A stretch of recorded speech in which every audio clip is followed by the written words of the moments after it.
How do you set the audio hardware in Adobe Audition? In Adobe Audition, sometimes you need to set the audio hardware to make sure you're using the right inputs and outputs. On a Mac, go to Adobe Audition, Settings. On Windows, go to Edit, Preferences. Then, under Audio Hardware, you can select which audio you want to use. For example, right now the default input is the system default, which is the MacBook Pro microphone. This will have poor audio quality, so I can select other microphones that I may have available to me. Currently, I have this USB microphone available, and so I'll select that.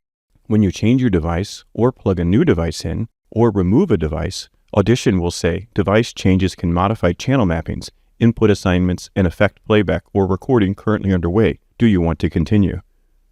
Generally, you want to, and if you'd ever want to see this again, you can click this button, Don't Show Again, and then click Yes. Once I have the right audio microphone that I want to use, I can press OK. Now I'm ready to create new files and new recordings with the correct input device in Adobe Audition.